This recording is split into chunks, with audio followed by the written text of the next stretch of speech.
it's No Ideas Original. You know Welcome it. to the No Ideas Original Podcast featuring Shannon, Mr. Rob, and Ken. So, Rob, how you doing, bro? I'm good, brother. How you holding up? I'm all right. I'm hanging in there. I'm trying to figure out this weather. Like, 1 minute it seemed like it's extremely cold outside. The next minute, I feel like it's about to be summer. I don't know what's going on. It's beyond bipolar because the other day, Sunday? What's today? Today is Friday. Was it Wednesday? It was 60. And it dropped to 27. Like, how does that happen? Seasons don't exist no more. No. How does that happen from one extreme to the next? But it's indicative of what we're living in. Extreme one end to the next. So here we are. Yeah, that's kind of scary, but I guess it don't matter because nowadays people wear pajamas outside anyway all year round, right? Slippers, right? Like, come on. Your wardrobe don't matter. I mean, well, you grew up in the hood. Wardrobe ain't matter either. I remember the first time I put on some Timbs to go out in the summer. My mom was like, "Yo, what are you doing wearing boots in the summer?" What is going on? And you got shorts on too? Come on, bro. So maybe that was just us ushering in, what it was going to be like for the future, right? That might have been it, man. We forethought some crazy shit. Now we're watching it happen. That's a fact. Now we here. Yo, tonight is going to be a very, very dope conversation. We fortunate enough to have joining us. I feel like this brother's an MC, like a lyricist extraordinaire. Like listening to his body of work, like he definitely he got bars. He could spit. I appreciate that, and I like when we have these conversations with people that's like rappers, because I think that we can really delve like deep into all the elements of hip hop. Like not just the MCing, but even like the business aspect of it. Like the inspirations and stuff like that. That's a fact. So, I'm happy to bring to the platform no other than Mr. God Goldin. What up, bro? How you doing? Yo, peace. Everything's how you doing, bro? Well, man. Doing very well. Yo, so we was talking a little bit behind the scenes, and we was talking about your roots, and you were saying that when you was 12, you moved to Richmond. Tell us a little bit about, like just what it was like growing up in Richmond and what influenced you in Richmond in terms of like the music scene for you to get into the music and become an MC. Oh, I bet. Well, it was very, very interesting moving to Richmond because I have been coming to Richmond here and there a little bit for years. My sisters went to Virginia Union. Okay. Even the storyline of that, my parents, for the reason I even had to move out here was my parents had got incarcerated straight up. Oh, wow. For 2 years, my mother was gone, and then my father was gone for 10 years. So we had to move out here for the first 2 years, and my sisters basically raised us for like 2 years. So they was going to Virginia Union. I had 2 sisters at Virginia Union. I had 2 sisters and a brother at Hampton. Wow. A big family too. I got 24 brothers and sisters from my father. I was gonna say that's a big team right there. Yeah, big team. But we when I moved here, it was just interesting with the music. It was Richmond is an interesting location because it's like some people might consider it the top of the South. So it has a lot of like real Southern roots, almost like sometimes I feel like when I used to hear like you got some people that might from Richmond that might sound like kind of like Boosie-ish, you know what I'm saying? Then you got people in Richmond who's not from New York, but they give you like almost a northern vibe. Right. And then also, you got VCU, it's a lot of international energy here, but I say because it's that top of the South, so it's very diverse here. Even more. It's kind of like that Mason-Dixon line, right? Yeah, it's really right there. So it's like an example would be like, trying to think what they used to burn here. I'm trying like, you had people here that would burn Dutches, and then it was like, what else was they was burning at that time? I'm trying to think. Swishes? They doing swishes? Swishes, yeah, boom. That's what it was. Like, you have a portion of town or whatever, it's like, yo, they burning Dutches when you know what I'm saying? And then it's like, they rocking with the swishers like we down, you know what I mean? So it's like, and all the parts of Richmond is different too. But specifically though, with like the music, that was really heavy when like that Hot Boys and that started really coming out. So it was, I would never consider myself like no hater of music. I would just say like, it was different to me. So I was really locked into like really around that age. I was really locked into like the Locks, DM, DMX heavy at that point. Right. Like DMX was that's dark and hell is hot. You know what I'm saying? That project was just different. You know what I'm saying? Classic but I was album. really rocking into that. And when I first moved here, like when the Locks had switched over from rocking with like, you know, Bad Boy. So that was like something that was heavily influenced. Plus, because I wasn't in New York no more. So it was like, I need that because all I'm hearing is just Hot Boys and Juvie. And Juvie and them, they really, I really learned to respect the craft regardless. Hip hop is, that's an international thing. But, you know, New York is just the mecca in many aspects. So, but yeah, I was like listening to certain joints, like just understanding like dealing with the melodies, the bounce. Can't deny the bounce. You know what I'm saying? Just understanding certain like vernacular and slang from different locations. Yeah. So it was a lot of that when I came out here. But yeah, like the Hot Boys and them was going crazy. Manny Fresh, Ludacris was going crazy at that point when I first got out here. Trying to think who else was. It was turning. I mean, and then a few more years later, it went into like the white tea era and like it just yeah, it was interesting. But I was usually mostly heavily influenced by like, you know, a lot of the originals like Rakim. Was one of the first people that had me really rapping. He wasn't. I can't say he was my first favorite rapper because you know I was born in '86, so yeah, that era when he first was really. It wasn't the same for me. Like it was always like something like background music, even if you don't really know the full. Yeah. And you know, when he dropped that 18th letter, this was I still was in New York, but my father had pulled in the house with like a bootleg version of the 18th letter, and he was like, "Yo, you don't know about Rakim?" And then I had like read the lyrics on the back of it. It was like my rhymes and lyrics and say spirits like a seance and big crayons. My right, like he was just. Yeah, that was a crazy album that people slept on. Yeah, it was. So I heard Biggie, Nas, Jig them, but not. And also, I was at a certain younger age, so some of their lyrics might have still been going over my head, even with the street terminology and certain things, right? But with just the straight knowledge, you know what I'm saying? I'm from the nation of gods and earth. That's why my name is God Goldin. So my father is God Kundalini Isa Allah. So with him. He just was his science was so high. So a lot of times I'm hearing certain things from rappers, it might not have really hit me like that. But when I was reading Rakim joints, I was like, hold on, this is familiar. Close to home. Yeah, I was like, this is something different regardless, though. I was like, nah, something going on over here. I gotta tap in. So yeah, but I was a lot of New York music still was heavily influencing me when I first came out here, though. Still. A lot of it. That's what's up. And let me ask you this. Was there a specific moment that made you decide to pursue music outside of that and say, you know what, this is what I'm going to do? Now I feel it. I always see, like, you know how you got these ideas in your head? I just had these ideas in my head as a youth for a long time. But you know, when it's like, yo, it's time for me to pursue it. Like, I always had an idea. I wanted to play ball. I had to really look back. I was like, was it really the NBA? I wanted to be in the NBA, but I really just wanted to play because I moved to VA when I was 12. So I was like, yo, I want to play in these New York street basketball tournaments in Uptown, specifically in Uptowns. You feel me? Like, I said I had like some political thoughts in my head, and then it was music. You know what I mean? Because rap wasn't like that era again. Rap was lit. I loved hip hop from day one, but it's like. I wanted to be on some Michael Jackson stuff, just being real. You know, it's just that MJ effect was undeniable.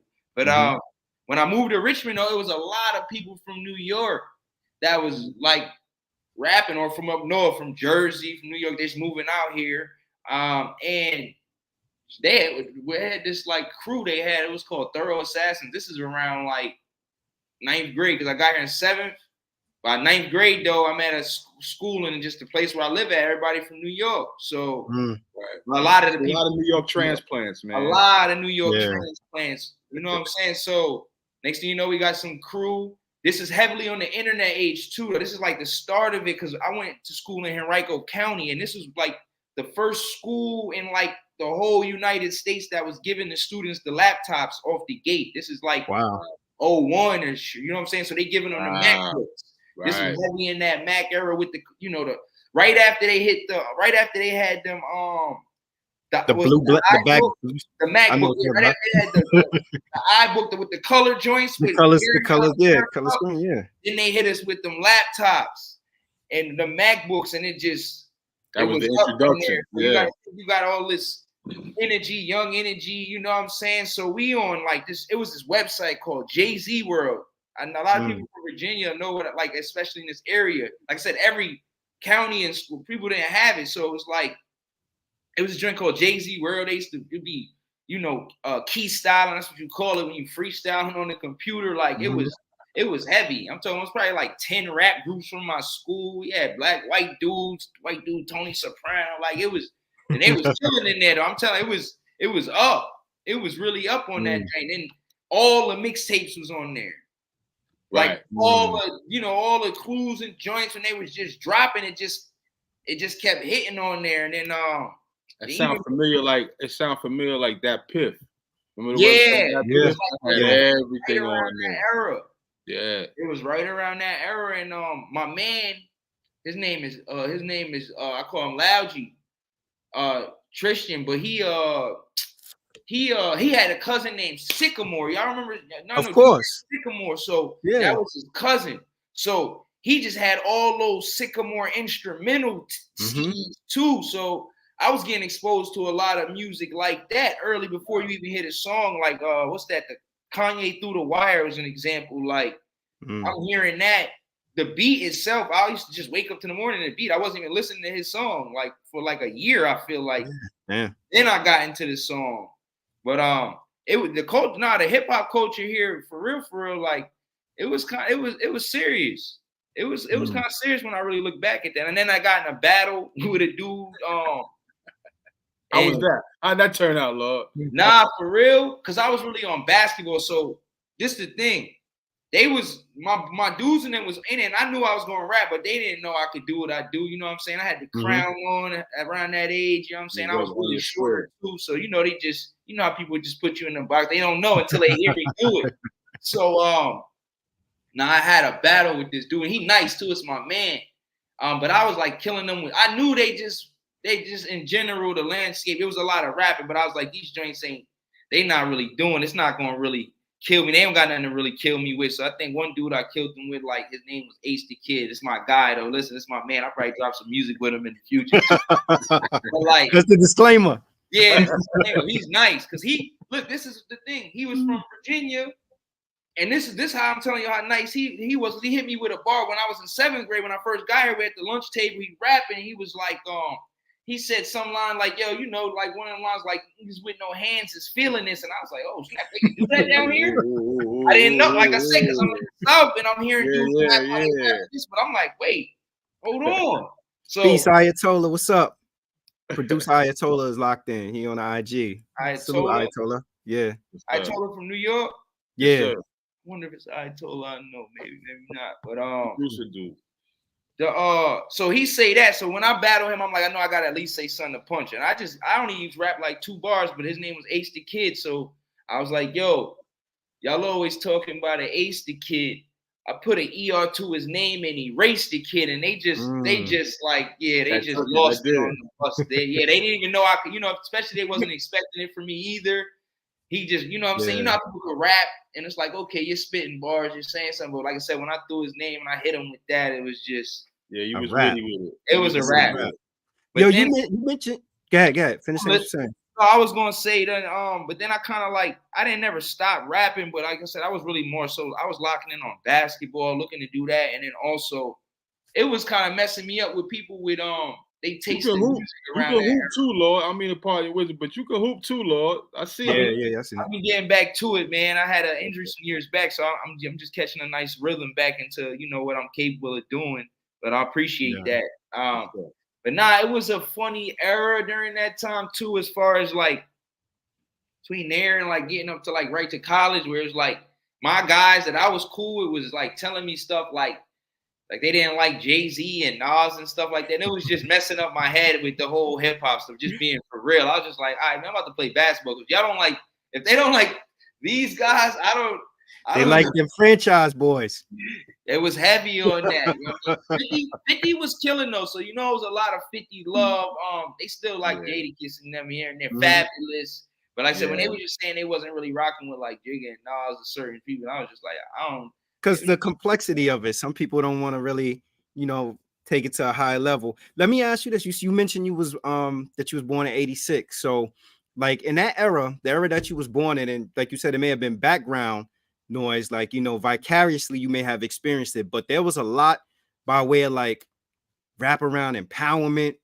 Rap was fun. You had like the Tribe, you had De La Soul, you had Poor Righteous. It was bigger than it was celebrated. We were celebrated as people also. It was a whole different vibe to hip hop.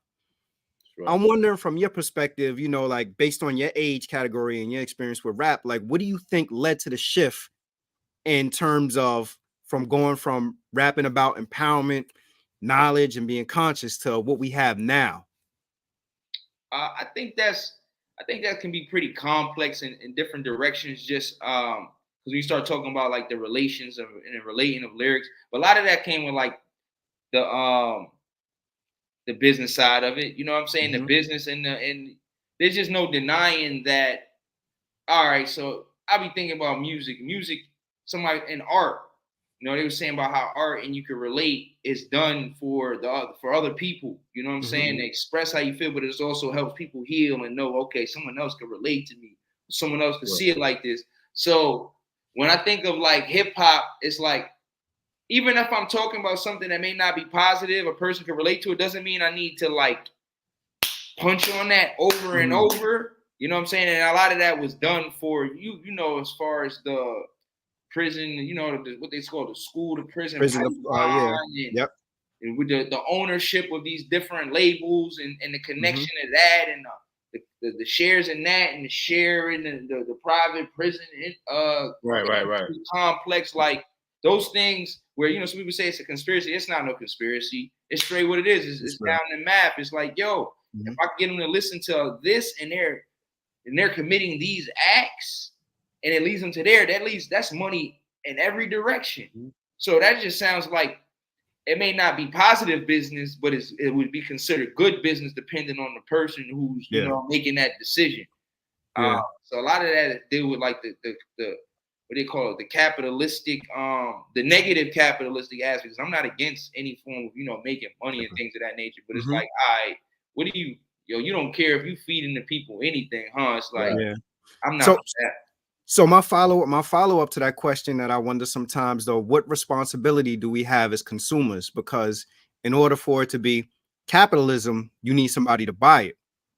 So what do we have responsibility as consumers? Like if we all got together and was like, instead of us looking for, going on the title and streaming drill rap, we said, what, we're gonna go stream somebody else that has a more positive message. Do you think that it would continue to be perpetuated by labels to promote drill rap?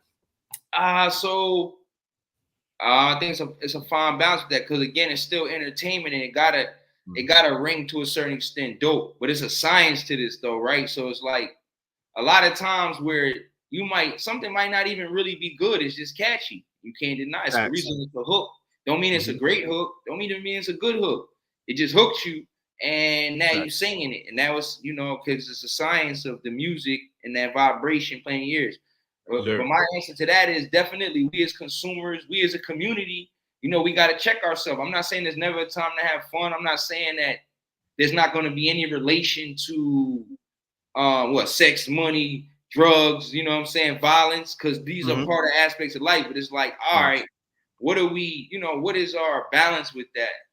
We got to have some type of balance and conversation with each other about, all right, what is it that I'm listening to? What is my child over here listening to? He's listening to, and this is not to demonize no music, but even like some of the music, they call it like emo-ish music. It's like, I don't got an issue with you could relate to someone that's feeling down and out and it feels like, the sun ain't coming, but it's depressing. It's depression. It's almost like feeding it to it at a high extent. And it's also when you start adding into the drug aspects of it, because that come back to the money game too. It's like, yo, I'm not telling nobody to pop no perkies or, but again, if you've done it, we want, what I'm saying? What's the conversation on the other side? Is it like it's just staying dark forever? Yeah. Just keep on doing that, keep going down that lane, because we know what comes from that.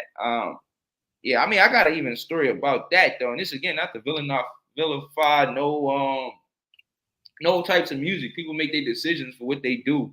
It's like I had gotten, when I injured my knee, I was telling you I had injured my knee, and during this time I used to be sitting down, and they was telling me to pop the Percocets. You know what I'm saying? Wow. And you take the Percocets for the pain, and also to break the what do you call it? Like the tissue. What you call that? The ligament or something? Yeah, just breaking all that down. That what they call that? What's that called? Scar tissue. There you go, bro. Scar tissue, like the scar tissue. So you gotta break it. Sometimes a little pain, a lot of pain, where you won't even take it to that point, because it's like, yo, in your brain's like it's gonna hurt. So I used to be sitting there. I used to be building the game. This is when I actually started building like 2K and stuff again, right? I'm just sitting there with my leg up, and I'm joking, right? I start singing this song. And I don't even, and again, this is not to vilify no artist. I don't even listen to this artist like that. I've listened to him in different facets, but the song pops in my head.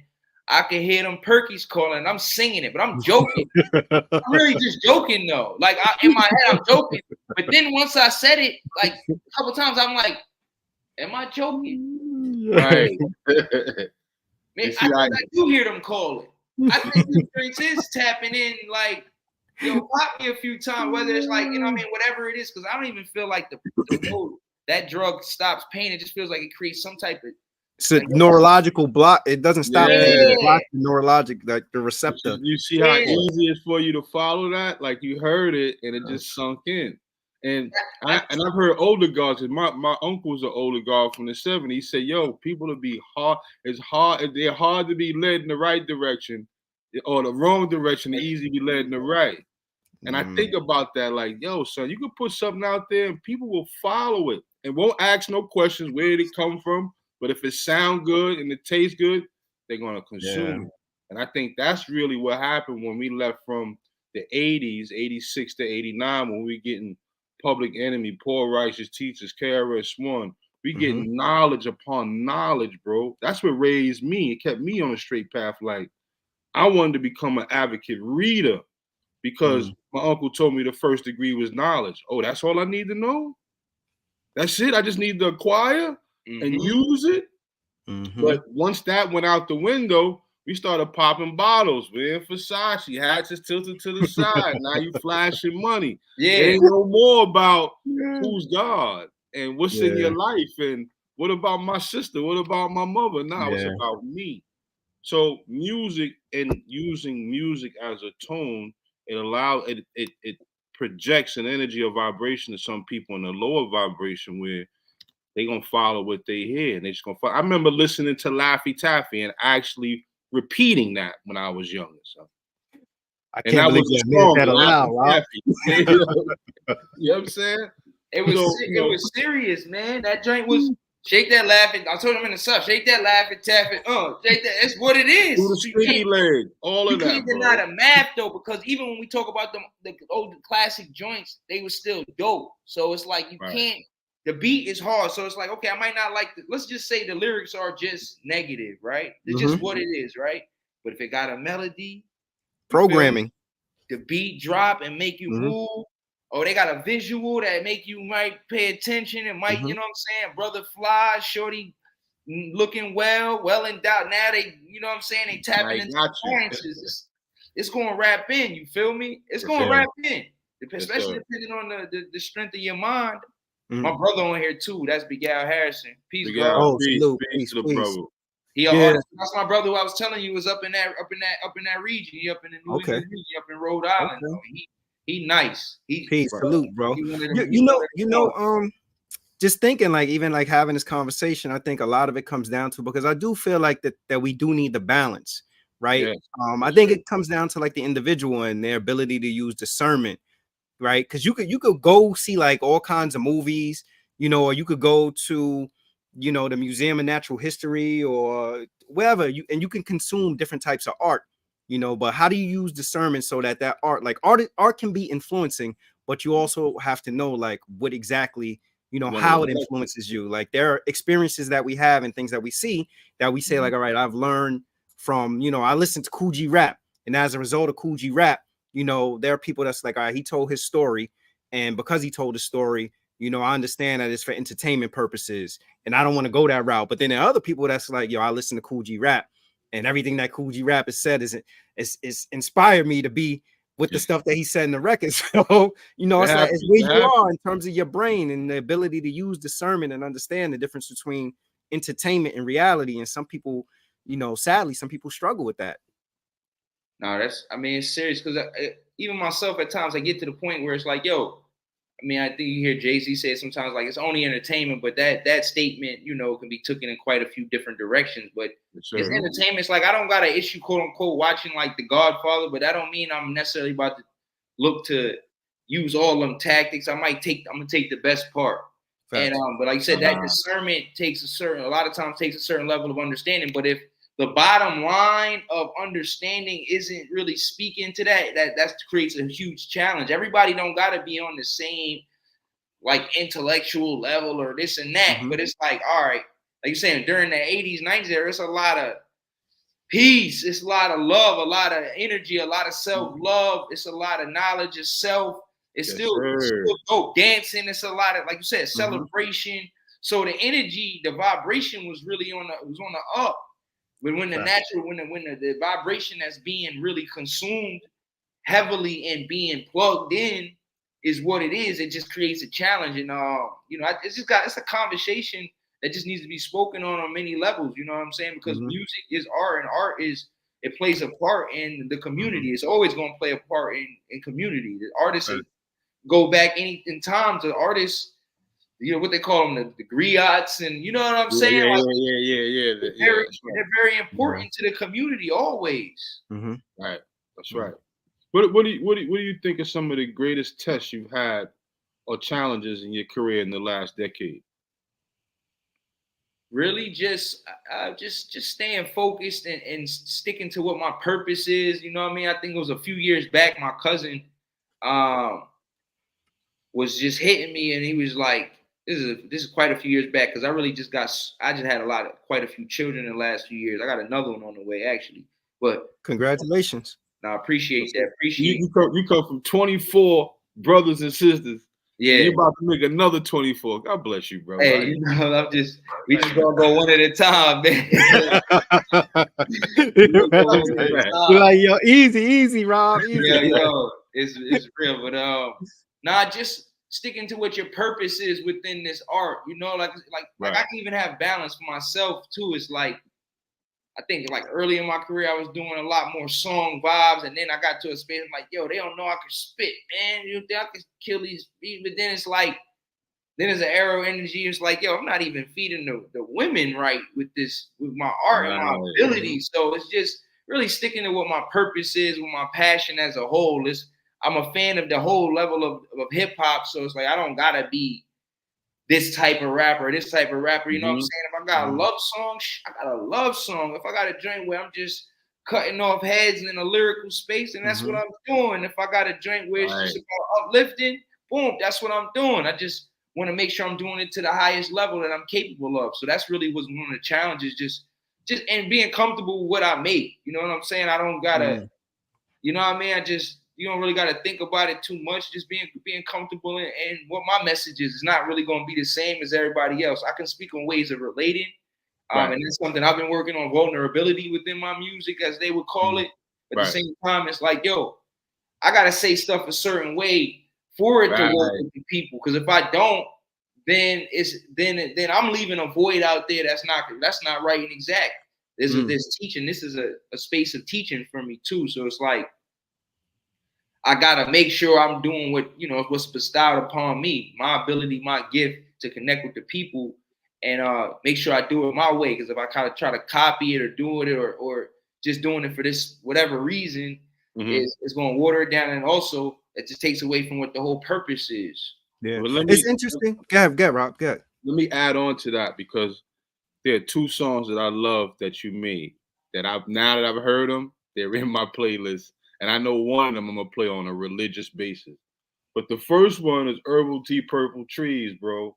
That right there is a wake up call, and I love hearing. I love hearing the older God talk about today is knowledge, wisdom, the 12th, which is the December, because I'm a December baby too. I was like, oh shit, I just kind of felt good hearing that. And knowing that I do drink tea in the morning and I start my day off with some burn. So Yeah. it just felt perfect. And then I love listening to your voice because your delivery is it's an easy sound. You don't have to boisterously put your voice out there, soothing enough, and I can hear you. So I can sit there and I pay attention. I don't even have to nod my head. And the other joint I like of yours is Avatar Godly, which is a dope fucking song, bro. Okay. God bless you, bro. I love that song. And I played that before we got on. It was playing upstairs, and I think I had it on repeat about 30 times. So whatever streams, run them streams up. Streams that today, bro, because of that song. And I love your delivery. And I just wanted to share that with you, bro. Yeah. Special songs to me right there. Special songs. Herbal Tea, Purple Tree. Interesting. Right now, I'm fasting on the equality right now for just some time while I'm just organizing some things. You know, you don't want to. I don't need to be so I got to be able to cook and create without certain things. So that's one thing I was just working on for right now. So I just gave myself some time on that. Plus, I got the children and quite a few responsibilities. Working in school, working with my collective. So I was like, yo, let me give myself some time to get away from that. Work on my dopamine levels, just on, you know what I'm saying, living. That's even with the basketball. That's why it's a lot of it just feel good when I'm rapping. It's just like, yo, my nephew probably looking at me wild. One day I was in the gym with him, and then I was in the studio, and I'm just looking at them like, yo, I love this. I love this. I loved it. Like, this is why I'm actually here. It's not just like going through the motion. So even with the equality, I just want to revisit how I get back to that. But the tea is what it is. Like, you know what I'm saying? That's just a soothing moment. Just the process of tea is real important to me. It's good cleaning out your system and just taking that moment for yourself, especially in the morning. And but that Avatar Goldie is interesting because I be watching Avatar. Y'all watch Avatar, the Last Airbender? I've seen a couple of those. Yes, sir. That's that's the inspiration level, like on the Avatar vibe. But I was watching that with my sons all day today, for real. They got the new Netflix the actual show on that joint. Gave them some free promo. How that goes. Yeah, I was wondering because you was just talking about like creating. So I don't know if I'm froze. You hear me? I hear you though. Okay. When you create, when you go into the lab or you writing or whatever, when you creating, are you creating for you or are you creating thinking about the masses, the audience? I think it's like a combination. Like because it's like, yo, I got some stories. It's like, yo, I got to get it out. But more and more, I'm starting to recognize when I'm cooking something, it's like for myself, it's like for the people though. Because again, it's like giving them that level of vulnerability, that level of that perspective, and then when it relates, there's different ways of relating. So it's for me in the essence of like I want to make it the best, you know, from what I would like to an extent, but at the same time, it's for the people. So like I was even saying like lady songs where I might not be the guy who like listen to mad hooks and this, right? Like I'm a B-side guy, right? Like I love the B-sides, right? But it's like, yo, but when you write these songs and these vibes for the women, or that's not for the women, but these like lover vibes and stuff like that, I'm like, yo, that's a real lane. Like they're appreciating it. You gotta respect what the consumer does want, though. You gotta respect what they, know what I'm saying, what they saying. So it's like, yo, I don't need to be totally in just what I like though, because I might create something that others like, and I should do that. You know what I'm saying? Diversify your portfolio, young man. Yeah. Right, exactly. Yo, you know who I feel like kind of fell victim to that? Nas. For a while I think he was making music that he felt like that this is music that I like and whoever else liked it, they like it kind of thing. And I think like recently, like getting with Hit Boy, he kind of stepped out of his comfort zone and now he's making records, you know, some records that he like, but records that probably people are giving him direction on and saying, you know, well, you got fans, they're consumers that want to hear you with other people. And I think as a result of it, I think Nas has kind of opened up a little bit. I want to ask you about this. I was researching and reading up. And there's I guess like a terminology or sort of like a moniker that you've taken on, the hustling humanitarian. Yo, what's Talk a about hustling that. humanitarian? Yo, you know, that line came from me like right when I just started like really getting into like, because I have like an unreleased track where I was like the hustling humanitarian, and it's because there's so much balance in hip hop. You know what I'm saying? Like I come from like my father from the Nation of Gods and Nerves, but I said he also, you know, the streets plays a part in just everything going on. So the hustling side of things, I think you could take the best part of everything, like just dealing with the hustle. But the hustling humanitarian is like, you know, I'm here for the people. Still, that's for sure. Like I'm here for the people, and I'm hustling on that aspect. Now, that I guess it's two sides to it. You know what I'm saying? Where it's like, yeah, I'm hustling, something gotta come in, but I'm really giving. Like my plan is to give. So it's like I got this whole concept. I got this concept and thought process on what like a king and queen are. I think all human beings are kings and queens. And you know, when I think about in times of the past where like, yo, why is these people living so royally in this? Maybe not their children. This is no shot to no one's children or something, but let's just say this person gave them, like a person gave someone fire. They gave them how to, drink this water. That was, they really gave it. So as people, sometimes we like to give someone something to someone doing that. So it's like, yeah, this is why that person has this gold and this big houses and whatever it is, because of the fact is they gave to the people. It wasn't necessarily, this is a bloodline and we run it. No, the bloodline is about what you give, what you have to offer within your bloodline to help the people. And the people are going to want to just say, here, please take more so you can keep doing what you're doing. You're giving us something of value, of substance. I'm alive because of what you said, or you did this. I got more for you. So that plays a heavy part with like the hustling humanitarian vibe. And I actually really want to look to do a project. Like I feel like that's gonna be one of my like a strong project of mine, especially now that I got children and things of that nature and family. So my perspective just has totally grown even more from what I thought I already knew. I'm already a father of civilization, but being a father, and is my relation to other human beings and people. I just understand it, why they act like they do, like why a dude in his 20s, why he might act like he is when he becomes a father, or why this woman is steps away, or why it's just a different perspective. But yeah, the hustling humanitarian, that's a real, like it's like, you know, it's almost political almost to a space. It's like, you know what I'm saying? I say I'm like the Doug Wilder of this rap-ish, like I could really go in every room in all these different spaces.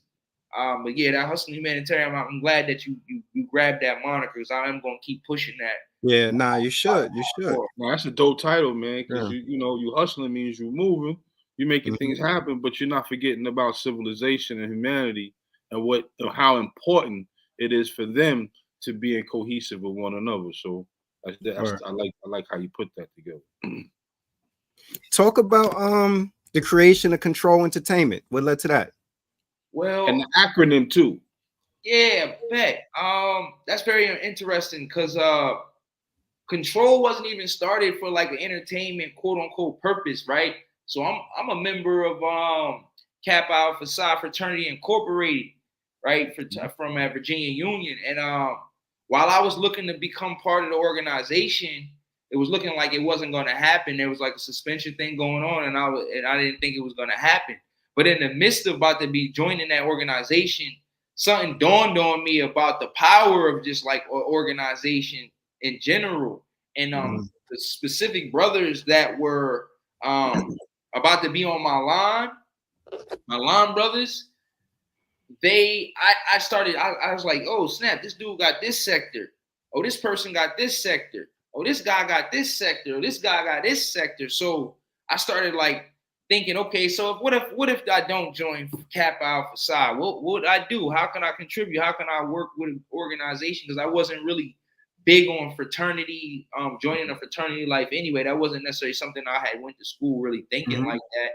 A lot of people said I would be an alpha, but you know, they have stereotypes within sometimes these organizations. So yeah, correct. Next thing I know, I was like, so what can I create that's maybe not necessarily the same exact social aspect, but I also recognize like the networking. So that's when I was like, control, like how to take control. But a lot of times I like to do things both sides, like even the hustling humanitarian. It's like, I'm bringing it in, but I'm giving it out. So with control, the acronym was creating original niches to remove oppressive lifestyles. So it was, like I said, it wasn't necessarily entertainment. I always had the rap in the back of my mind and hip hop and forms of entertainment. But initially, it was really just to be an organization about change. You know what I'm saying? About creating these little holes in the wall. Because once it's a hole in the wall, you can bust it open. Now there's a paradigm shift, and that's a big term that I'm really looking to lock in even more on, and just shifting paradigms where one day everybody acting like this is what's cool, but it's like, this is cool now. And I think we are in the midst of a heavy paradigm shift. I think that's in general. I think there's a big paradigm shift on more positivity, more self-awareness, self-love, health. You know what I mean? Mental health, definitely. Mental health. Yeah. Just community, raising our children, recognizing what they call them, generational possible curses or whatever, just bad habits. It's right. There's a change in what's considered cool, where this guy who over here who might be drinking tea and talk like, yo, no, I think that joint is cool. Like, you know what I'm saying? Like, I think, so that's kind of like the paradigm. Resurgence of it, right. Yeah. So that's really what control. That's but then after that, I got because like my first show ever, I had graduated and I was in DC, and then it started clicking to me. And then I was going with the moniker, and it's one of my monikers, but I kind of went out with it early first instead of just going with Goldin. It was Polo Rogers. So initially I was going Polo. I rock with Ralph Lauren heavy, but Polo Rogers was like it wasn't just to be on some polo stuff. It was like polo can be looked at as a gentleman's sport, but you get dirty in it. And that's how I was looking at with hip hop. Like, you get real, you know what I'm saying? A gentleman, and then the Rogers was like a respect to like Mr. Rogers' Neighborhood vibes, though. That's what that was. You know what I'm saying? That's dope. But then after that, my family members, we really started locking in. My brother Miguel Harrison, he had been in the lab because he was actually born in Harlem. And then he was moved upstate, but he's been on the music since day one on his own path. You know what I'm saying? Yeah, I'm his older, bigger brother, but he got his own locked in vision. So like when I started locking in, he was already locked in. He was already recording in his closet. He was making beats, and it only made sense. So we just started getting busy, and it just started trickling in. Like the last 5 years or so, at some of my other family members and some other people I rock with started trickling in. Yeah, I see you got a team. You got a team of brothers under that umbrella. Yeah, and it's not even really I wouldn't consider it totally a record label. We're gonna have some record label type of activities, but really I look at more of a collective. You know what I'm saying? A collective for real. So you got Victory, Deuce, Mass One.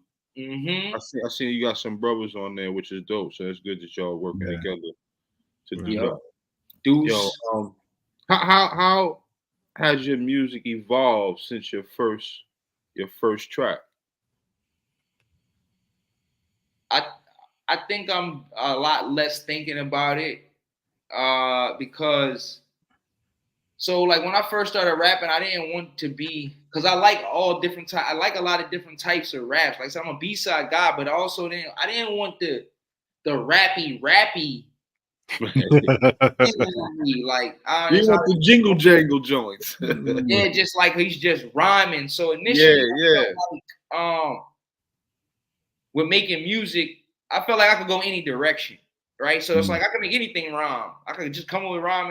So I think a lot of times earlier, it was so much thinking on it. It was like, yo, you got to finish the 16. You don't got to say everything in every song. That's the biggest thing right there. Good point. That's probably one of them challenges. Yeah. Everything in every single song. So that really opened me up a lot more. Even right now, I could just feel it, like even saying that, it's just say what you're going to say on this one, stick with your topic, And you get another song, you get to talk about something else. It's okay. You don't gotta say every single thing that's in your brain in one song. So that's one of the biggest things I think I've come to at this stage of me creating and making music. You don't gotta say everything in every song, God. Yeah. You talked about your time at Virginia Union University. How did that help, I guess, inspire you as, you know, as a person and as an artist? I mean, it was huge. I love Virginia Union. That's my school. I had started coming to Virginia Union. Like I told you, my sisters were at Virginia Union. So I started coming to Virginia Union back in like 93-ish or something for basketball games. Like I seen Ben Wallace before anybody knew about yes, you see, he's Ben Wallace. Like I alma remember. mater. Yeah, I'm seeing him at Bowie State. Like I said, this is before I'm even there, but I'm seeing him at Bowie State come down, Big Ben. So I was like he was one of my favorite ball players before anyone even knew about him. So that was huge. Just that that black college energy is real. So, you know, I grew up upstate New York, but I'm from the Nation of Gods and Earth. So I'm in Lincoln Projects, Harlem all the time. So I'm really a lot of diversity. I'm upstate, Caucasian. Yeah. There's other people up there too. You know what I'm saying? Jewish community is up there. Then, like I said, I'm in Harlem. That's Mecca, so I'm around original people. Then I moved to Virginia, and I'm at Hermitage High School. I'm in the Weston and Rikers, so I'm around black people. But when you get to black college, it's just a different vibe. Because essentially, what the point is all these people are focused on a level of higher education. That's what the whole purpose is. Right. And then also, just you start dealing with you got faculty and staff that bring great energy, even down to like the preachers and them. They always had great positive vibrations on stuff. Like they wasn't even judging me off my name or nothing like that. Well, I did have one that kind of was talking about me backstage. I saw love to her still. But yeah, down to like I think my senior year, I remember I was watching. I took it was like a black film class.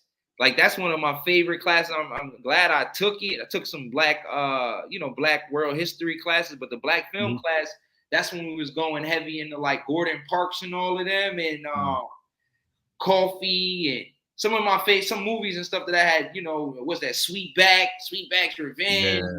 Black exploitation movies. Yeah, that joint started like. Everything was really tapping in at a really great time right before I got up out of Virginia Union. I was SGA president and all that my senior year too. So I was SGA president. I was a Kappa.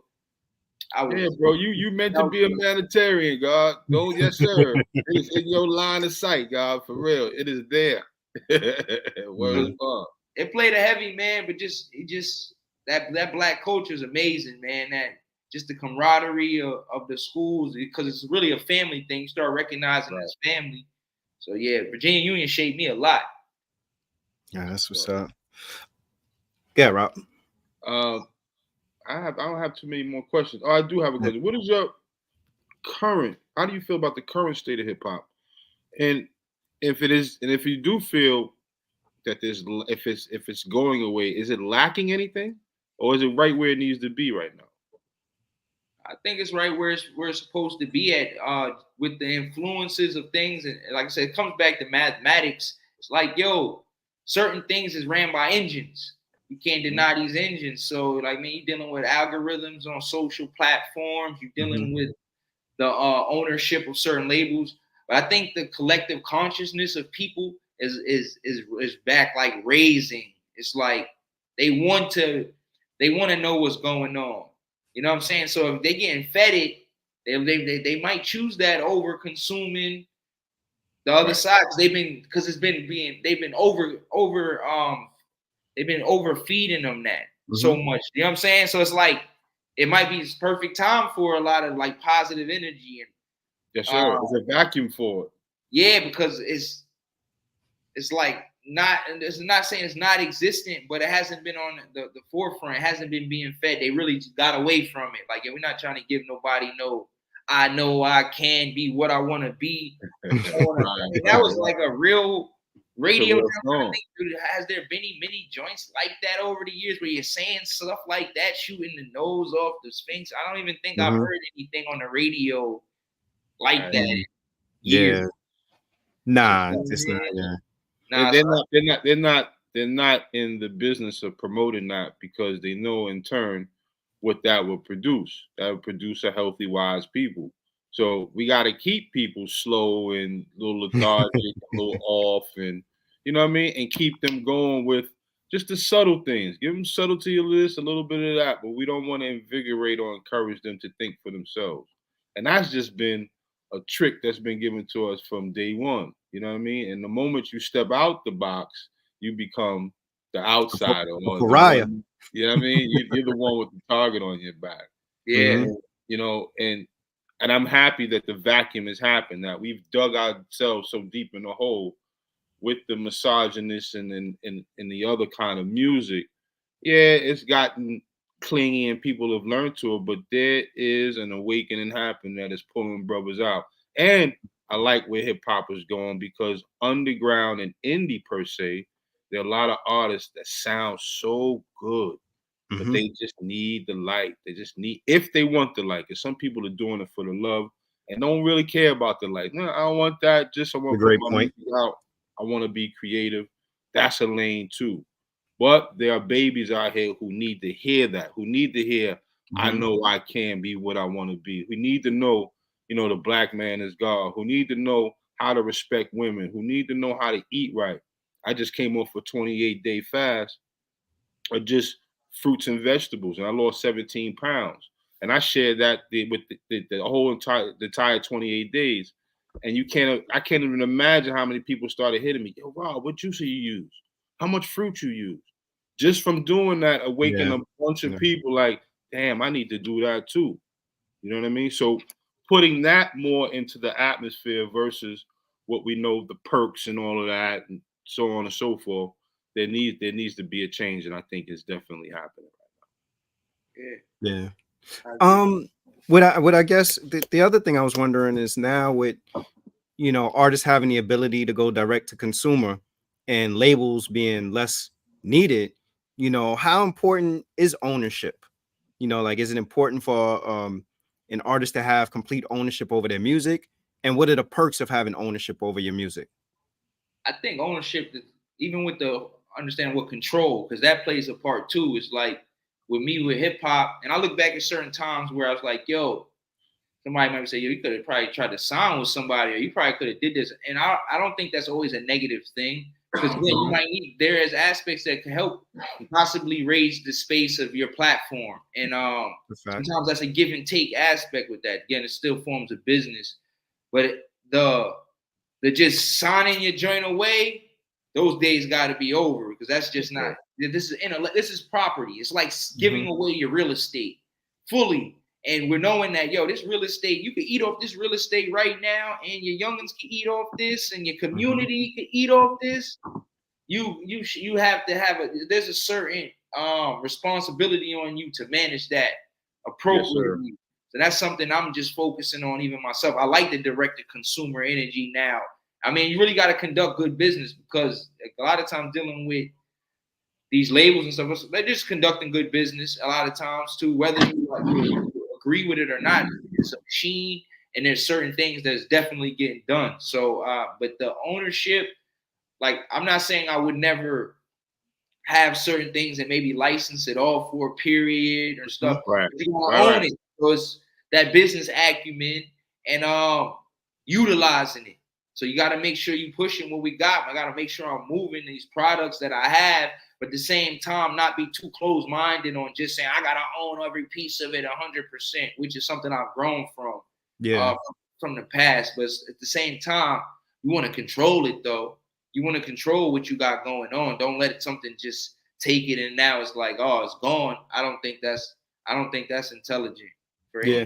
any artist. You mentioned like the responsibility of the artist. Like rarely do we ever hear people say anything about the responsibility of the artist for the business decisions that they make. Like most of the time when we hear people talk about like business decisions, especially business decisions that's going awry, it's usually, well, a label did this to me or the manager did that or whatever it is. So you rarely hear artist accountability, so I'm just wondering, like, over a period of time, did you evolve to that, or you've always been geared towards like, nah, this is my business I need to actually take control and ownership of my business and accept responsibility as to, you know, in relation to what I license, what I don't license, and how I go about monetizing my music, you know, how I collect my royalties, whatever I deem my own worth to be. Because I think a lot of artists take and put that in somebody else's hand. And then when it doesn't work out in their favor, it kind of gives them the opportunity to say, well, I gave it to such and such, or this person did this or did that, you know, and then the responsibility is removed from them. But if you think about even what you just said in the sense of, you know, if you actually take ownership of your business, then you do have the ability to eat in perpetuity, right? Like you can be planting a seed now that I'll license it for now, and then it reverts back to me. I could get it later, or I could monetize it now, you know, for whatever it is. You seeing people like artists that have been out for years get publishing deals now for hundreds of thousands of dollars because they happen to own whatever their music was at that time, and somebody else didn't own it. So, but again, I respect and I appreciate you actually saying that, because I think a lot of people don't take responsibility for their own business. Yeah, no, I think that's important. Like you're saying, just you got to know what you're doing. And even for myself, because you necessarily can't do everything yourself, and that's another thing I'm just being comfortable with understanding. At the same time, though, I have to take responsibility for how I do delegate these different aspects of what my business is. So again, if this is my lawyer, this is my so-and-so, this is that I have to have a certain sense of me double checking up on what's going on in that. If I don't, then I'm going to have to deal with the consequences of that. That's the decision I made, not to be focusing on. I just want to just be an artist. And I don't think that's necessarily a bad thing as a whole. Mm-hmm. Well, it's not even necessarily a bad thing, because again, everybody can't do everything. At the same time, you still should have do some research on this. This is just a different era. This is a different era. Every era is different. This era ain't what it was before. You're not just sitting here just looking to get that one deal and then keep it moving. Nah, you need to pay attention to this as a whole. So yeah, you need to be Edward Scissorhands out here and cut and cut and slice different ways, bro. Yo, we gotta be talented, man.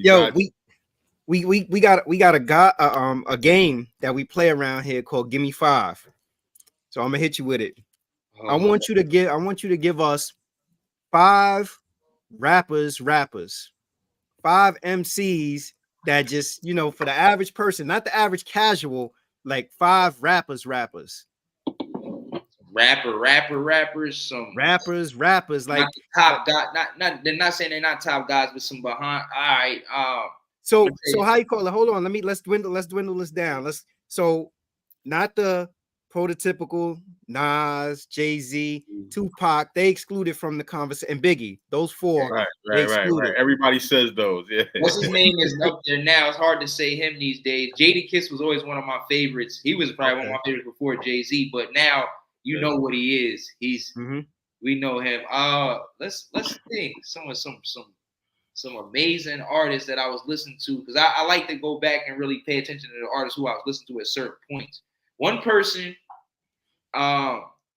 Cannabis for me had it heavy at one point. He was just really, it was just no denying what he was doing on them tracks. Cannabis was super heavy. Let me think somebody else. Who else was in the night? Rakim don't count that. I mean, because he's Rakim. Just the older guard for real now. The Slick Rick. Slick Rick is kind of up there already with them guys. I think Slick Rick is one of them. If I said The Adventures of Polo Rogers, that was heavily. That's where he was going with it. Because he was cool, like fly, but he's really dropping jewels. It's like, yo, this guy's really fly. He's really looking like it, but he is really sitting here teaching you some, you know, I'm just like, yeah, that first album was crazy too. You gotta hold on to Polo Rogers, blood. You gotta hold on to that. Do something like, even if you do a comic book, like something dope gotta come out of that, bro. Yo, Slick Rick is one of my favorite storytellers.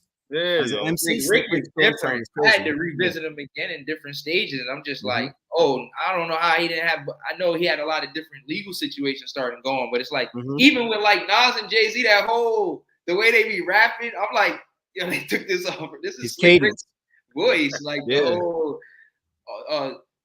hey there, like, you know how they be going in their English accent, you know? The whole destroying rebuild that Nas had was with the Slick Rick. Old chap voice. Here, like they just All right, so let me see him.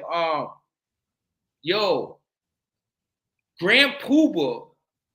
Grand Pooba's up there heavy too. I just had to really recognize him just going back, listening to a lot of them joints. I remember when his project was dropping, Brand Nubian. When I really, because I got into Brand Nubian the later stage, but like when I really started diving back into Brand Nubian, Grand Poobah.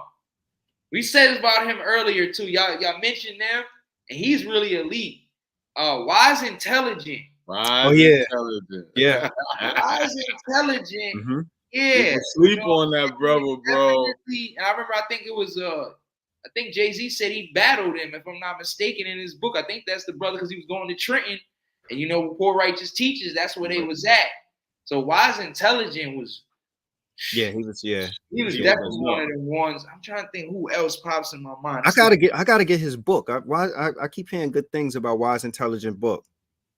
I didn't even know I had a book, but I'm happy you said that. Though I'm gonna check on to that. Yeah, I'm definitely diving into just more literature, or just really making that way more, being even more intentional with reading. Are you an avid reader, Lord? I read often, but it's just now I'm really looking to lock in, like just almost burn. I don't want to say burn out. I want to just burn up. You know what I'm saying? Like I was reading a lot when I was younger, besides for just schoolwork and things of that nature. But now I just really want to just get to reading. You know what I'm saying? I mean, like, to digress. You can keep on with your 5, though. You keep on with your 5. Okay, all right. I think that was 4. I was at 4. Who else? Yo, Ayatollah said J. Rule the Damager. Ooh, J. Rule is different though. I ain't going. Yeah, he said J. Rule the Damager.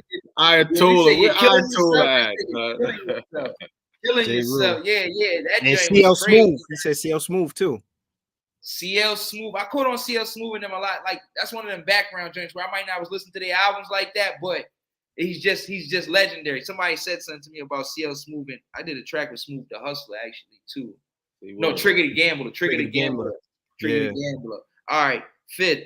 Dang, I already said Locks. Who else? Lady Kid, Slick Rick, Grand Poobah. Grand Poobah's underrated though. Yo, it was a minute. Grand Poobah had. For a minute, Grand Poobah really had, he was the dude. The older guy dropped a record, dropped an album, I want to say, was it 2020? He has something recent. Oh, yeah? And this is what I love, and I say this all the time when we have shows like this. I love the fact that people from my era are still making music, but it's just that this is the thing. Hip hop has got this ageism thing that is just destroying our pioneers, our legends, our leaders. And I think Eric Sermon said it best. We're not old. We're just like Smokey Robinson and the Miracles. We're just like Quincy Jones. We still love making music, but society is deemed that hip hop is this teenage material music when it's not. Yeah, it's not. It grew right out of the ground, right out of the street, like most things from impoverished areas where you got to create it, and it's developed into it. It's just 50 years old. You know what I mean? So there are a lot of them that are still making great music. Poobah is one of them. Lord Jamar is one of them. I got all the new Sadat X and shit. You know what I'm saying? You know what? The list goes on. You know what I wonder, Rob? What you saying about like the ageism part of it? I wonder, this genre to me different from other genres. Like if we look back and we look at like reggae or we look at R&B or whatever it is, like a lot of that music could be categorized as timeless rock. No, I'm trying to think of a period in rock, R&B, or reggae where there wasn't sort of like a timeless, era. But I could think about periods in hip hop, like, so when history books 15 years from now talk about hip hop, who will they talk about? Maybe Kendrick, Drake, those folks. They ain't gonna talk about her. But I mean, I wonder, like, so it's almost as if that hip hop has had these moments where we've had like the Franchise Boys and My White Tee or whatever these records are. And because we've had these records are sort of like to tarnish a little bit, I guess, of whatever hip hop history is supposed to look like. So when people get older, we start thinking about like, all right, when they're older, like where's their place in the lineage, the story Right. of hip hop history, you know, like, because there's still reggae records that we could throw on that was made 30 years ago and you still catch the same vibe. 50 years ago, bro. There's hip hop records. Yo, there's hip hop records like that too. Of course, there's R&B, there's rock records and everything. You know, there's some rap records like that, but I do think there are periods of rap where we're gonna reflect and look back and it's like this was a real downtime for the music, which kind of brings me to another thing that I wanted to talk to you about, God Goldin.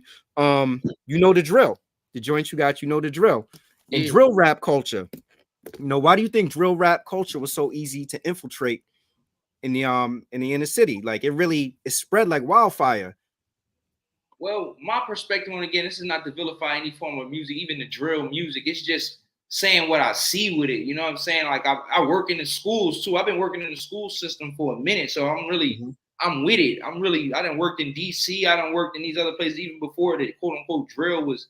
Right. I ain't gonna say before because drill that style of music was really coming out like heavy for a minute, but it's like it's a game, man. I just started noticing that for children, like young people, you know, when you lack certain levels of understanding, where at one point it's like, yo, I'm joining this because I want some money. I'm trying to get some bread. This became something that's like, yo, they playing the game. They're not even looking for like the monetary total aspect of this. It's like, yo, they just looking for the fame, the likes, the likes and awareness. Where it's like, yo, this is you're really going to jail. Clout. Yeah, the clout. Like it's like you're really. It's like, you know, before it's like, yo, I'm trying to get the gold and jewelry for clout girls and stuff. I'm not saying it's not, but it's like what you're doing. You shot this person. You went on Twitter and said we won up on this. Got this person. Posted the video. You talking about it, and then you get and it blows up. But you going to jail though. This ain't like no possibility. Like you going to jail or you going to die because again you playing in a game. It's a real game though. Like, and I'm not saying from the past the hood didn't, the streets didn't have certain aspects of it, but it's like it's been the vibration of it is so far and out there. Like I said, look, they just went city to city. It felt like with it, like yo, again, and it's a money line thing again too. So it's like. We dealing with drugs. We dealing with, you know what I'm saying, guns, you know what I'm saying? And then we dealing with the consumption of this music. So they going to keep, and again, a lot of times the music, it's the science of it, the way it's hitting, the cadence, bang, bang, bang, bang. It was something that was easy to kind of replicated to an extent too. So it's like, yo, anybody could not anybody could rap like this, but a lot of them was just going in on that same style, same flow, and they switched up. I'm not gonna say none of it isn't good music. At the same time, I just feel like that made it real easy because again, it was like the game. I said a line in the song. They like F for GTA. They think that GTA is real. Like they a lot of their minds they getting hold of this so quick. They didn't even get the full understanding of what they're listening to. And I mean, this done infiltrated like suburbs and all that. Like seen a joint with a dude talking about it was just I didn't really like it. People I guess we might have thought it was kind of clever. The joint teach me how to, it was like when I dropped, you know, the drill. I seen the joint called Teach Me How to Drill, and it was like audio teaching the white dude, what's his name, how to drill. It was interesting to say the least. I wasn't entertained by it. I didn't think it because when I was listening, because I actually went on there to listen to some new music. I'm like, yo, let me see what's new out here. And then I clicked it, and I was like, all right, nah, this ain't it, man. I'm not giving passes on. I can't, like, come on, man. It's just like, all right, man, what we doing, man? Yo, but see, that's what I mean, though. Like, we know with the ageism part that comes in, because again, like when 20 years go by, the history books are open, or people be at the cookout and they be like, yo, put on that. What they gonna put on? Yo, I'm smoking on my op. Yo, I smoked on this pack and this, that. I'm not gonna say none of it. I'm not gonna say none of it ain't gonna ring. Because I see how some of them move to it at the same time. It's other songs, but like a lot of it is the mainstream type artists. You know, a lot of these youngsters, I see they like J. Cole a lot of times. A lot of them songs ring to them when they hearing them joints. You know what I'm saying? Kendrick is great. But again, it's like a box of certain artists is feeling like, you know what I'm saying? It's like I told us it's called a GMO hip hop. and watching too much Scarface. He said. That's serious. Oh, I see Deuce and Iron Horse. Peace, Deuce. Peace, Iron Horse. Peace. Yo, well, go ahead, man. Plug your social media. Plug your latest project. Plug all your stuff. I ain't say my fifth one. Okay, go ahead. Because I was like, I ain't going. I love Styles P. It's Goldin with an I too. Pardon me. It's Goldin with an I. And I was thinking Redman, but I was like, if I say Red's not Redman, it's Method Man. Even though Redman was influenced, it's Method Man. It's probably my other guy though. Method Man was. Yeah. I really like Method Man. Method Man was, and I think he's still underrated. You know, he getting his. You can see how big of a star he is, though. Obviously, he's always had the package, bro. His work ethic. Always had the package. He is that full package. You know what I'm saying? Mm-hmm. So Method Man is that's the fifth guy, I'll say. Nah, that's an eclectic group, man, because all of them are MCs, and all of them are MCs to their own right, and they're so different from one another too. Yo, DJ L Pro said this is not hip hop what they doing. Yeah, L Pro is a DJ. He DJ for what's the dude from can't even think of his name, pro, from Terror Squad. Armageddon. My nigga. That was his joint, yeah, bro. Yeah, it's different now, man. It's crazy, bro. It's not a lot of it's hip hop. I think about it as knowledge on the move, and some of the stuff that's being broadcasted don't make sense. Like I said, if I'm telling you I'm selling something illegal to do this to feed my family, that doesn't give it a pass because, again, there's more opportunities and ways to feed your family and raise your elevation these days. There's different eras. You feel what I'm saying? This era is not the same, but now it's like I said, when I'm telling somebody to just be using certain drugs and stuff, it's like, yo, nah, this was never cool. It was never cool to be the doped out guy. Like, that just wasn't really it. You know what I'm saying? So, or just the killer just to kill with no reason, no remorse ever. Yeah. And I might be wrong with certain artists from the past, but it wasn't like the full broad scale things. It's like, yo, man, you don't even want to live that life. Literally, you don't want to live that life. It sounds really cool. Like I said, it sounds like Grand Theft Auto. You know what I mean? Shoot them up, go run on this girl, run this mission. Yo, bro, this mission don't reset. They don't reset, right? You don't get extra lives, bro. Yeah, I mean, them cops is coming and they coming. You know what I'm saying, bro? There's no reset. So, yeah. So that's your IG plug. You got a Facebook? Plug your Facebook, your website. Facebook.com /GodGoldin, Goldin with an I. You can go to my website, controlent.com. I'm updating my personal website, but that's the team website, controlent.com. And you can stream or find all my music on all the streaming platforms, God Goldin. And it's all gonna pop up. You got Control Sport and Game. What's that about? You opening a league or something? You got a league going on, God? What's going on, bro? We're doing the gaming and some sporting things. Like I said, right now we just as a team, we really bringing everything right in, and because we got a project coming out with Control Entertainment, a Volume 3 we're working on. So again, we just bringing everything in as a team. And then just go with locking on the music, and then we're going to start expanding to these different spaces. Like I said, Control was deeper than just in the music slash just entertainment. But it's like within these entertainment sectors, we got niches. In basketball, we look, you know what I'm saying, hip hop, that's what we'll be on. Gaming, 2K, my brothers and them is really, really into it, crazy. You know what I'm saying? So it's like, if we're going to do it, you know what I'm saying, let's broadcast it and utilize it to bring them back to the home base. Boy, I'm looking at the Instagram chat. There's a lot of strong feelings about this topic. What's that? Ayatollah said, when you let crack babies rhyme, this is what you get. We gotta take some. Look, the generations gotta take accountability, though. You gotta take accountability. Youngins, when people wasn't around, wasn't watching what they youngins like, everybody got to take account. It's not blaming nobody. Youngins doing what they seeing, bro. So like, it ain't the down. It's not saying it's trash and none of it, but it's like, yo, you can do better, man. I'm here, you know what I'm saying? You can do better than this. Encouragement go a long way, bro. If you tell people the right way, encouragement goes a long way, man. And if you can peace, what up, Gritty? Gritty say he watching too. You got him. Peace, Gritty. Yo. So that's some good stuff. That's some good Nah, stuff. God bless you, bro. This is a topic that I think is like near and dear to a lot of people. See, my feeling around it is like, I think, like I said earlier, like if people can use discernment and understand that it's entertainment, then I think it's all fair, you know. But I don't know if everybody has discernment or have people in their life that can help them use discernment, you know. So that's where I think it gets tricky.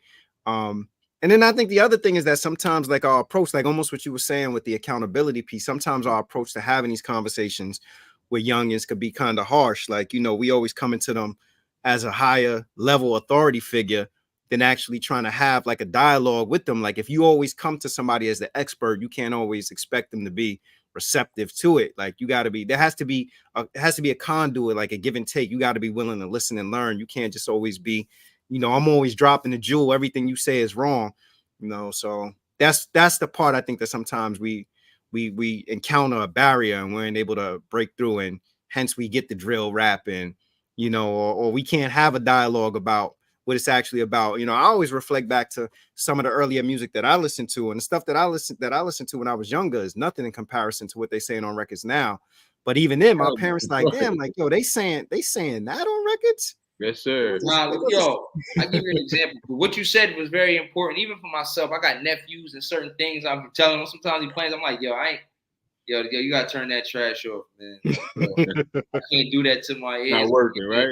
Like, but sometimes I'm like, go through a couple joints. Okay, I'm feeling that, so I'm still. It's got to be a give and take. You know what I'm saying? Encouragement. Yeah. Story. I'm gonna give you a straight story about this, right? Because a lot of time with this, it's culture.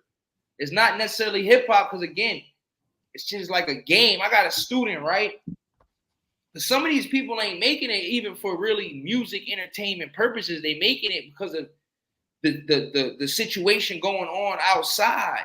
So I got a youngin', right? And he is not about this life at all, right? But he you know, the whole smoking on my ops thing was a big thing. So you got you gotta have 3 YouTube views and they're still posting about it, right? So he's not even a rapper. He's not into rap. He's, you know what I'm saying? But he's like, yo, he come to school the next day and he like, yo, I think I'm about to do a diss track. And I'm like, all right, diss tracks happen in hip hop, but he like, yeah, in the song though, I'm gonna talk about his dead friend. Oh God. Like, huh? I said, what did he say to you? He's like, no, he just be talking about. But I'm like, did he say something about your mother? He said something about your father. Like, right? You talk about the guy who just passed away last week. That's what you're talking about him. I'm like, yo, bro, somebody might try to kill you next week because that's really how it's going. Because you playing in a different. And that's one thing I think with that is, again, it's not really like someone's trying to be an artist or nothing. It's like it's a lot of retaliation of like this ignorant street. It's the culture of it. Yeah, I got you. Of that. It's not all the music because that word is not correct. But it's about youngins that ain't even into the music, and it's like, yo, he talked about me. Now I'm gonna drop a diss track and talk about a dude that just died. Yo, bro, you know how that might make him feel. You know, you might talk. It might not even be him. It might be his brother. His brother, his cousin. Right? Yeah. Literally, come now. You just jumped into the game. And you ain't got nothing to do with it. Integrity at an all-time low. Dude, this is a real thing, man. This is a real thing. And we just gotta challenge ourselves and challenge, you know, how we could really tap in with the community, man. Because they be wanting to listen, though. You feel me? Like they be wanting to listen. Facts. Yo, we appreciate you, man. Thank you for pulling up. Salute, bro. This was a dope conversation. You know, looking forward to your next project.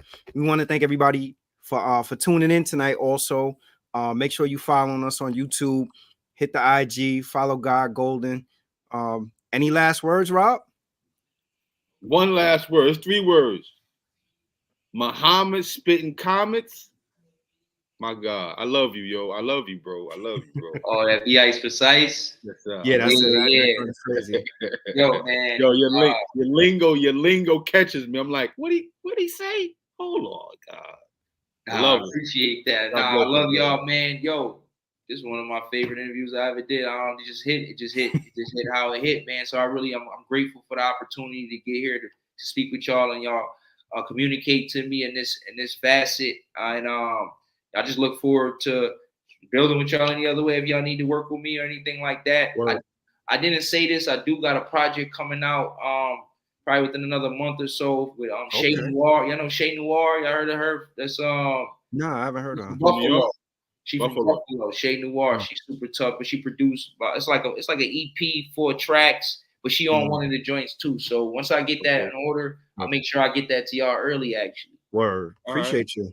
Shout out to your team too, Deuce, Victory, Big Al, all the good brothers, man. Y'all got a good team over there, bro. Shout out to y'all. Man, shout out to my man Z too. That's the one connecting me with y'all. Z, no doubt. It's my cousin. That's Big family. So and obviously we family for real too. So it's what it is. You know what I'm saying? Yo, so y'all keep doing what y'all doing, man. For real, for real. You already know. Yo, stick around. I want to build with you behind the scenes. Stick around for a minute. Okay, bet.